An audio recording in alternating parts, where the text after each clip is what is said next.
O Homem do Terno Vermelho. Capítulo 1. O esquecimento. Ele acordou sem pressa. O despertador tocava, mas parecia um som distante, que quase nem se ouvia. Ficou deitado, encarando o teto, sentindo o peso do corpo na cama como se fosse um nada. Não queria se mover, não precisava se mover. A decisão tinha sido tomada semanas antes, mas só agora ele a compreendia completamente. Desistir de viver. Não se matar, não fugir, não gritar, apenas ficar. Era um experimento. Ele queria ver o que acontecia quando alguém simplesmente parava.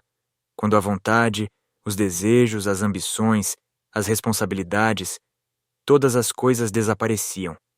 Ele levantou, fez café sem sentir gosto, vestiu-se sem pensar, saiu para trabalhar sem se importar. As ruas estavam cheias de gente que queria alguma coisa. Ele não queria nada. E foi aí que aconteceu. Na entrada do prédio onde trabalhava, a recepcionista não o cumprimentou, não levantou os olhos, não sorriu, simplesmente não reconheceu sua existência. Passou direto por ela e entrou no elevador. Mas quando chegou ao andar do escritório, algo ainda mais estranho aconteceu. Ninguém percebeu sua chegada. Era como se não fosse ninguém. Será que sempre foi assim? Sentou-se em sua mesa, ligou o computador e nada aconteceu, porque o sistema não reconheceu sua senha. Tentou entrar em contato com o suporte, mas o telefone não funcionava. Na hora do almoço, tentou falar com um colega. Ei. Nada. Ei. Silêncio. Levou a mão ao ombro do outro e nenhuma reação. Ele parou e pela primeira vez em muito tempo, sentiu algo próximo de um medo real. Levantou-se e saiu do prédio. Caminhou pela cidade, mas algo parecia diferente. As placas das lojas estavam erradas. Algumas ruas que ele conhecia pareciam mais estreitas. Os rostos das pessoas pareciam sem detalhes, como se fossem figuras borradas. Foi até um café que costumava frequentar, e ao pedir seu costumeiro café, o barista sequer olhou para ele. Então, alguém puxou a cadeira à sua frente e se sentou. Um homem de terno vermelho. Ele sorria, um sorriso afiado, quase cortante, e disse: "Você já morreu." Capítulo 2. O Homem de Terno Vermelho. Ele não respondeu. Ficou apenas olhando para o homem à sua frente, tentando entender se aquilo era uma piada, um delírio ou um erro de interpretação. "Como é?" ele perguntou, mas sua própria voz soou distante, como se estivesse falando de dentro de um túnel. O homem de terno vermelho sorriu de novo. Não um sorriso amigável, mas um sorriso preciso. Como alguém que já sabe a resposta e só está esperando você se dar conta dela. Você já morreu, mas não do jeito que imagina. Ele queria rir, mas não conseguiu. Tentou levantar, mas suas pernas não obedeceram.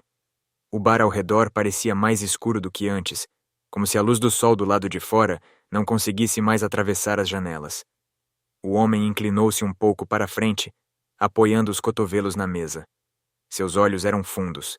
Eram como um poço, escuro demais para serem apenas olhos comuns. Você desistiu de viver. E o mundo respondeu. Capítulo 3. Onde os esquecidos vão. O homem de terno vermelho saiu do café sem olhar para trás, e ele o seguiu. O ar do lado de fora estava diferente, denso, como se o espaço entre as coisas estivesse preenchido por algo invisível, algo que se movia sem forma definida. As ruas pareciam ligeiramente distorcidas. Prédios que ele conhecia estavam na mesma posição, mas as janelas estavam diferentes. As portas pareciam ter mudado de lugar. Ele olhou para cima. O céu estava indeciso. Não era azul, nem nublado, nem escuro. Era uma cor que não conseguia nomear, como se o tempo tivesse ficado suspenso. O homem de terno vermelho parou diante de um beco. Olhe. Ele hesitou, e então se inclinou para dentro do beco. A parede do fundo estava coberta de rostos. Não eram desenhados, eram reais. Pessoas presas ali, fundidas no concreto, como se tivessem sido absorvidas lentamente, ao longo do tempo. Seus olhos estavam abertos, mas vazio, e algumas bocas ainda se mexiam, tentando formar palavras sem som. O choque o fez recuar. O que é isso? Perguntou. Os que esqueceram a si mesmos, respondeu o homem do terno vermelho. Capítulo 4. A primeira vontade. O mundo tremeu, não nas ruas, não nos prédios, nele. Algo como no momento exato em que quis, antes mesmo de saber que queria, sentiu um calor subindo pelo peito. Algo minúsculo, mas denso o suficiente para pesar no tempo. Ele fechou os olhos e tentou. Tentou querer algo, qualquer coisa. E então, o mundo tremeu novamente. Quando abriu os olhos, as cores voltavam, a cidade parecia mais nítida. O homem de terno vermelho o observava. Ah! Finalmente! Ele respirou fundo, sentiu. Não era um desejo monumental, uma ambição explosiva. Era pequeno, mas era real. Ele queria viver. Capítulo 5. O retorno. O mundo não tremeu mais. Ele estava de volta. Mas algo havia mudado. Sentiu o coração batendo, a pele tocando o vento, a luz pousando sobre os ombros. E então percebeu que não precisava de mais nada além disso. A vida não era um grande mistério a ser solucionado, ela apenas era. E pela primeira vez, ele agradeceu por estar ali. Gratidão. Uma palavra que nunca tinha feito muito sentido para ele. Algo que os outros diziam, mas que nunca realmente tocava sua essência. Mas agora, sentia. Não porque esperava algo em troca, ou porque queria ser uma pessoa melhor, mas porque a existência era um presente. Ele sorriu, e então começou a andar. Sem pressa, sem um destino específico, porque dessa vez não precisava de respostas, apenas precisava estar, e isso finalmente era suficiente. Capítulo 6. A ressonância do mundo. A cidade estava lá, intacta, vibrante, pulsando em sua arquitetura, em seus ruídos, em seus fluxos. Mas ele não era mais o mesmo. Algo havia se deslocado dentro dele e o mundo parecia responder a esse deslocamento. As pessoas sorriam mais? Ou será que apenas agora ele notava? Os passos eram leves, como se a gravidade houvesse se tornado um pacto renovável, não uma sentença imposta. O vento tocava sua pele com um carinho que antes não notava. Sim, estava vivo. Caminhou até uma praça, onde um velho alimentava pombos. Sentou-se ao seu lado sem dizer nada. O velho jogou algumas migalhas no chão e, sem olhá-lo, disse: "Você voltou de um lugar estranho." Ele piscou. "Como sabe?" O velho sorriu. "Eu vejo nas suas mãos. Você ainda está tocando o mundo como quem acabou de se lembrar que ele existe." Ele olhou para as próprias mãos, e pareciam as mesmas de sempre. Mas o velho tinha razão. Ele as sentia de outro jeito agora. Como se segurassem algo invisível, algo que antes escorria por entre os dedos, sem que ele percebesse. "Eu desisti de viver, mas voltei." O velho assentiu. "Sim, mas não voltou para o que era antes."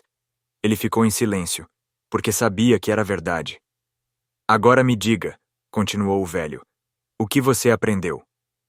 Era uma pergunta simples, mas ele não sabia como responder.